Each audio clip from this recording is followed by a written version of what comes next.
Bismillah. Assalamualaikum warahmatullahi wabarakatuh. Alhamdulillah kita bertemu kembali pada kuliah pembiayaan agribisnis. Pada kesempatan ini kita akan kuliah melalui channel YouTube ini, dan saya berharap seluruh mahasiswa untuk bisa memperhatikan dan mencatat, dan saya berharap sebentar catatannya itu diupload di grupnya. Baik, kuliah kita pada kesempatan ini adalah objek pembiayaan agribisnis pada subsistem budidaya.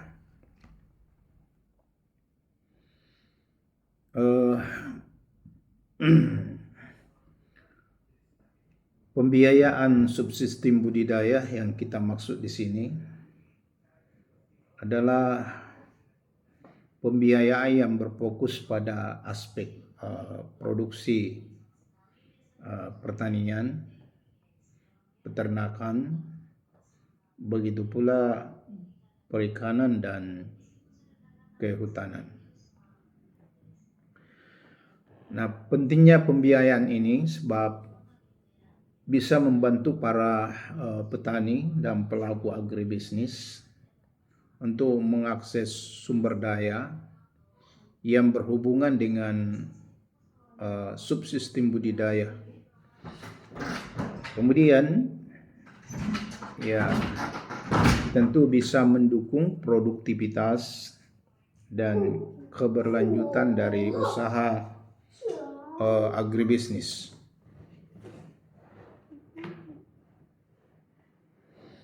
Ada beberapa komponen utama subsistem budidaya yang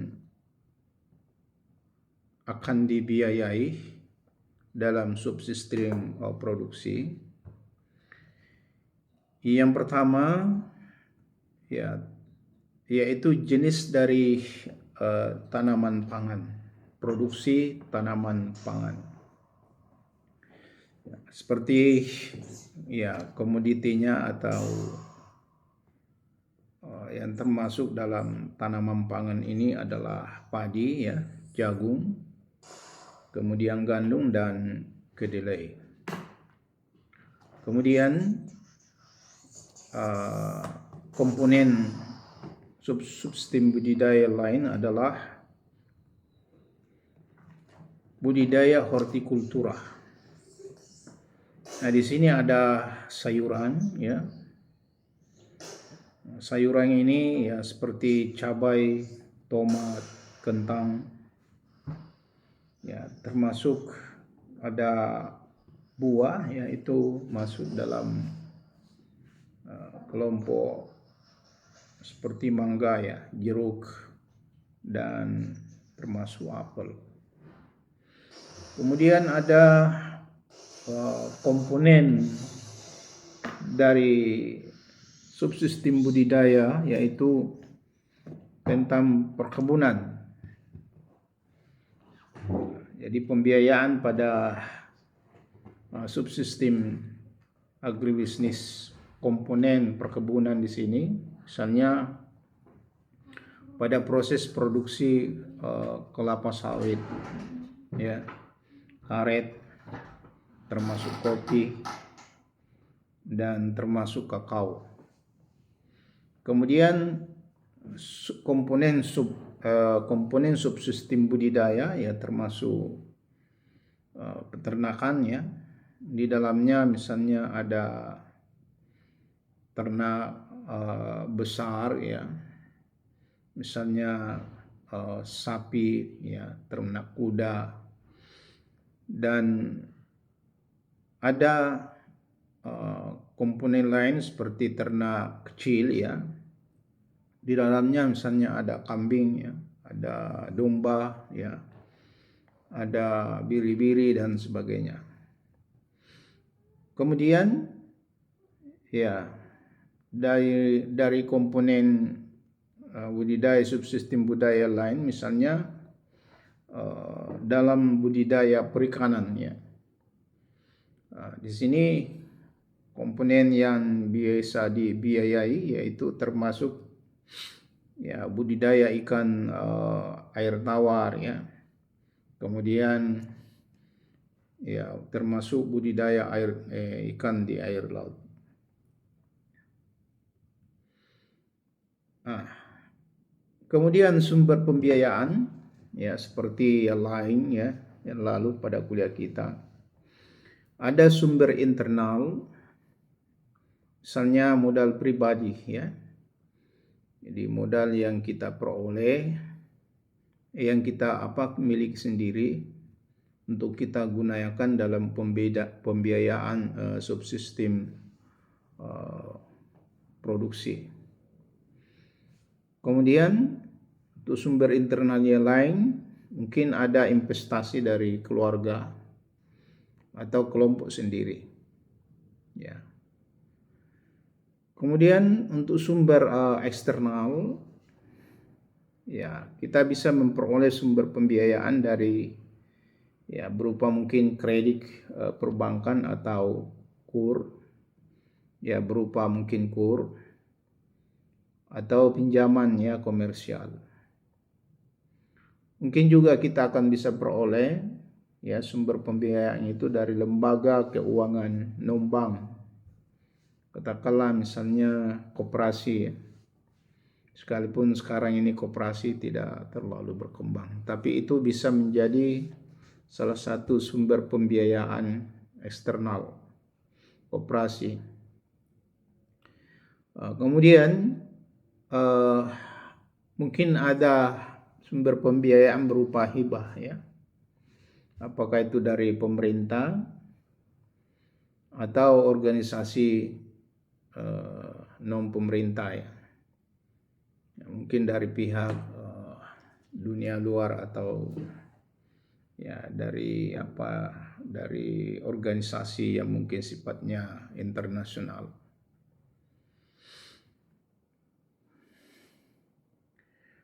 Kemudian ada beberapa jenis pembiayaan subsistem budidaya ya. Ada namanya pembiayaan langsung ya. Yaitu modal kerja yang langsung digunakan untuk misalnya pembelian benih, ya pembelian pupuk dan termasuk pembelian alat-alat produksi. Kemudian ada pembiayaan yang tidak langsung, ya. Misalnya, maksudnya di sini tidak langsung berkait ya dengan pembiayaan budidaya, tetapi ada hubungannya ya, ada hubungannya dengan budidaya dengan budidaya yang akan kita lakukan. Ya, misalnya pembangunan infrastruktur ya, ya, apakah berupa irigasi atau berupa jalan tani. Ini tidak terkait langsung dengan subsistem budidaya, tetapi sangat menunjang ya. Ya, karena kalau misalnya irigasinya tidak ada, ya tentu agak sulit untuk melakukan budidaya. Begitu pula kalau misalnya jalan usaha tani tidak ada, itu agak sulit untuk transportasi, untuk pengangkutannya, ya produk-produk budidaya kita. Jadi perlu ada jalan tani, dan itu termasuk pembiayaan secara tidak langsung, tapi sangat berpengaruh karena jalan tani itu dibutuhkan. Nah, kemudian mungkin ada biaya-biaya pelatihan ya. Biaya-biaya pelatihan untuk mengembangkan skill ya, kemampuan atau keterampilan di dalam budidaya. Nah, jadi kalau itu misalnya kita bayar, maka itu merupakan pembiayaan tidak langsung dalam proses budidaya. Ya. Atau barangkali pembelian teknologi ya, yang akan digunakan ya. atau pengetahuan ya teknologi yang menunjang proses produksi. Ya, termasuk tentu nanti ya pemasaran ya. Katakanlah pengusahaan teknologi digital ya untuk memasarkan untuk pemasarannya. Nah, itu termasuk biaya pembiayaan yang tidak langsung. Kemudian tentu ya dalam untuk mendapatkan pembiayaan ini ada biasanya mekanisme dan proses pembiayaan. Paling tidak tentu seorang pelaku agribisnis yang bergerak dalam subsistem budidaya ya kalau mau melakukan suatu usaha budidaya lalu menginginkan pembiayaan, tentu dia harus membuat proposal ya. Proposal usaha ya. Yang tentu di dalamnya akan diurai tentang rencana anggaran ya. Anggaran belanja di dalam proses produksi itu ya. Jadi anggarannya apa saja yang akan dibiayai, kemudian anggarannya berapa, itu dihitung ya.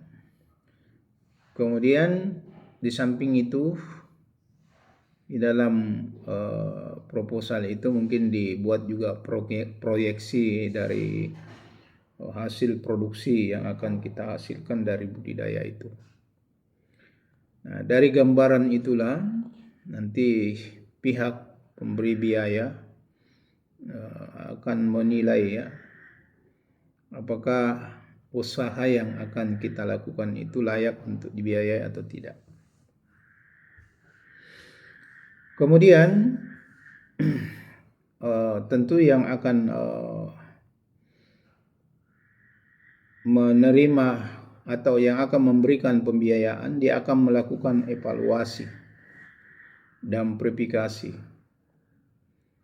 Sehingga tentu kita harus membuatkan juga semacam analisis kelayakan. Jadi nanti akan dibuatkan analisis kelayakan. Ya, tentu akan dianalisis secara teknis.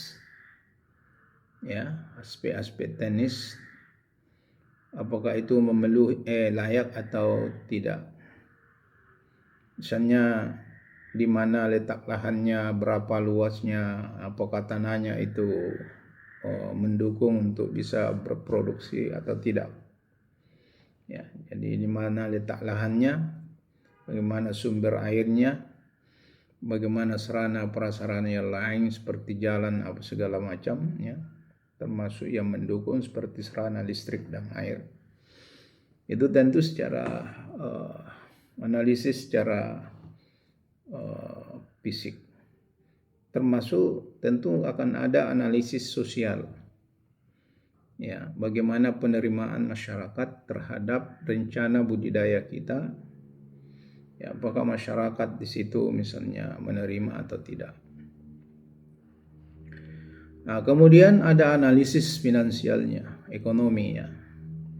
Jadi berapa biaya investasi yang dibutuhkan, kemudian berapa biaya operasionalnya, kemudian nanti berapa penerimaannya. Ya, kemudian nanti tentu akan dianalisis berapa pendapatan, dan pada akhirnya nanti akan dianalisis BC ratio atau BC ratio atau RC rasionya, atau ya IRR-nya ya, atau cash flow-nya dan seterusnya. Nah, kalau itu dilihat secara ekonomi menguntungkan, layak secara ekonomi, biasanya pihak pemberi biaya itu akan menerima proposal kita. Termasuk nanti ya mungkin ada penilaian risiko dari orang yang melakukan evaluasi dan verifikasi. Ya, sejauh mana tingkat risiko ya yang akan terjadi, ya, dan bagaimana cara menanggulanginya kalau ada. Kalau itu menurut penilaian para analis, ya, itu misalnya tingkat risikonya rendah, maka itu sangat mendukung permohonan atau permintaan pembiayaan kita. Kalau misalnya risikonya ternyata terlalu tinggi dan kita tidak punya solusi untuk menangani risiko itu, tentu itu akan menjadi pertimbangan dari para investor, ya, pemberi biaya, ya, untuk memberi pinjaman kepada kita atau bekerja sama dengan kita. Kemudian kalau itu misalnya sudah oke, ya, sudah layak, sudah, ya, artinya dari hasil evaluasi itu memungkinkan untuk diberi, ya, pendanaan atau biaya, akhirnya kita akan melakukan pencairan dana. Nah, yang harus dipahami bahwa biasanya dalam pencairan dana itu nanti akan diberikan dana, ya, bertahap. Ya, jadi tidak akan langsung digelontorkan, ya, langsung misalnya kalau kita minta 1M misalnya lalu diberi langsung 1M, tidak. Biasanya itu akan diberikan bertahap sesuai dengan kebutuhan produksi. Ya, kalau misalnya tahap awal, ya, setelah dianalisis tadi hanya membutuhkan katakanlah 500 juta, mungkin nanti 500 juta dulu yang dikasih. Nah, nanti setelah itu akan dilihat realisasi dari penggunaan dana itu. Jadi mereka akan melakukan pengawasan terhadap penggunaan dana. Apakah yang misalnya 500 itu betul-betul digunakan sesuai dengan peruntukannya, ya, sesuai dengan misalnya proposal yang kita ajukan atau tidak. Nah, kalau misalnya setelah mereka melihat, ya, bahwa pengguna anggaran sesuai dengan proposal yang kita ajukan, maka biasanya ada tahap kedua, pencairan dana berikut. Tapi kalau misalnya, ya, dievaluasi dan ternyata, ya, penggunaan dana itu tidak sesuai dengan, ya, rencana, ya, malah mungkin terlalu banyak penggunaan dana pada hal-hal yang tidak berkaitan dengan proses produksi, tentu nanti akan dievaluasi oleh investor, ya, oleh pemberi dana pinjaman, apakah itu dilanjutkan atau tidak. Jadi kalau ternyata nanti hasil evaluasinya, ya, menunjukkan, ya, tidak sesuai dengan ekspektasinya, ya, tidak sesuai dengan rencana, biasanya, ya, rencana tahap dana kedua itu tidak dicairkan lagi. Nah, itu. Jadi itu yang perlu kita perhatikan. Nah, tentu ada beberapa tantangan, ya, dalam pembiayaan yang biasanya dihadapi, terutama bagi pelaku agribisnis.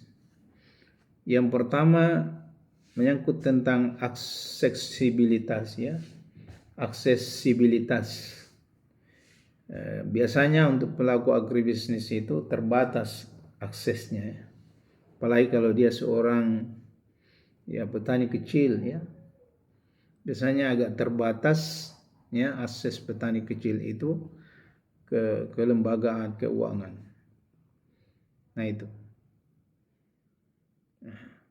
Yang kedua, ya, biasanya, ya,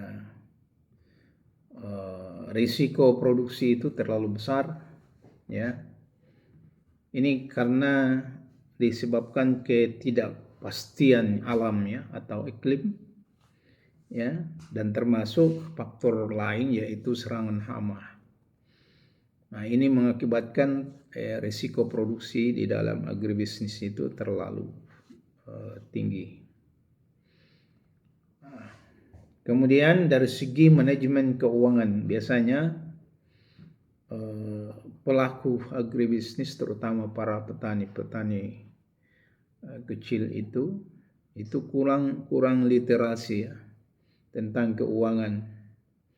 Jadi di kalangan petani kurang literasi keuangan. Jadi bagaimana mereka mengelola keuangan itu biasa pengetahuannya agak kurang. Ya, agak kurang. Jadi biasanya mereka tidak bisa memilah mana keuntungan, mana penerimaan. Semua yang diterima dianggap keuntungan, padahal belum dihitung, ya. Ya, berapa pengeluarannya dan berapa penerimaannya. Nah, dia tidak hitung seperti itu. Jadi apa yang dia dapat itu dianggap satu pendapatan. Nah, itu akibat dari kurangnya literasi keuangan. Nah, saya kira disinilah letak peran dari seorang ilmuwan, terutama bagi kita yang berada di bidang agribisnis, untuk memberikan pencerahan, ya, kepada para pelaku agribisnis, terutama petani-petani kita yang orang katakan petani gurem, ya, yang ada di pedesaan.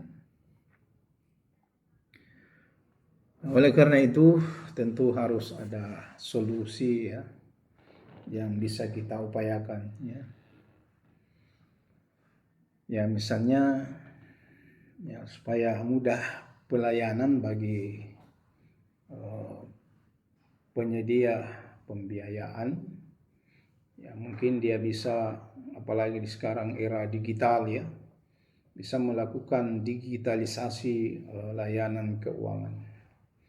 Jadi menggunakan aplikasi, ya, fintech, ya, untuk pembiayaan. Ya, yang kedua, ya, mungkin koperasi itu harus dikuatkan kembali, ya. Jadi harus ada penguatan kembali koperasi sebagai lembaga keuangan mikro yang berbasis komunitas. Nah, kemudian mungkin juga untuk mengatasi risiko itu, ya, harus ada skema asuransi pertanian. Tentu ini gunanya adalah untuk melindungi, ya, petani dari risiko, terutama risiko gagal panen.